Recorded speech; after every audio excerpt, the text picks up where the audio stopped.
इसको तो कोई? त्या दिवशी मंदा कोई पुढे काही बोलली नाही, पण होतं काहीतरी मनात. आणखी 2 वर्ष निघून गेली. संध्या 9वीत आणि आम्ही 10वीत गेलो.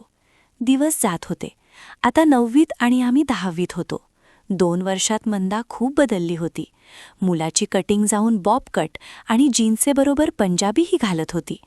मराठी तर अशी बोलायची की विमल काकू बोलता आहे की काय असं वाटायचं.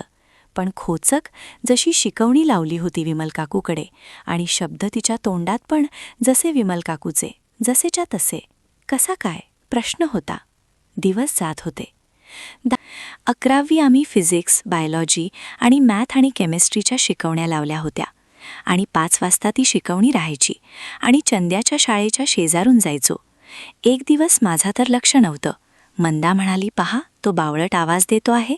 मी पाहिलं. चंद्या होता. शाळेच्या कंपाऊंड वॉलजवळून आवाज येत होता. मंदा मंदा करत होता. मूर्ख. त्यानं आवाज दिला, मंदा मंदा, पण आम्ही लक्ष नाही दिले.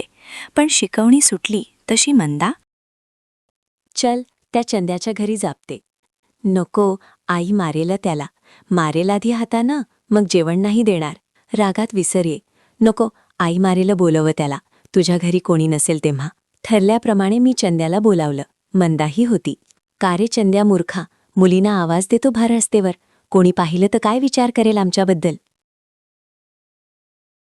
चंद्या, नाही आवाज दिला असता तर कळालं असतं का तुला की मी वाट पाहतोय, आवाज देतोय?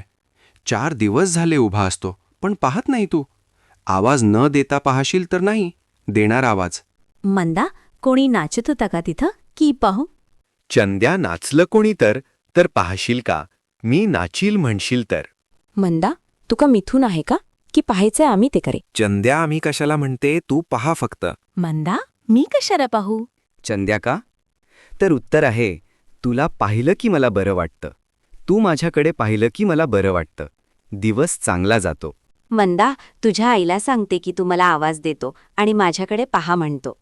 चंद्या, हे श्वेता सांग ना हिला की पाहिलं कोणी कोणाला तर काही होत नाही. मी कसं काही होत नाही. तू म्हटला ना की हिला पाहिल्यावर तुला बरं वाटतं. आणि पाहायचं आहे तर पुढून पहा ना. कुत्रा, आवाज देतो मूर्ख. शाळा नाही सुटत नाही तर. तुला अक्कल आहे मी मूर्ख आहे का? मग कसा येतो बाहेर? काहीतर बहाणा करून येतो. पाहशील ना उद्यापासून. तू जा इथून. तुझ्या आईला सांगावं लागेल.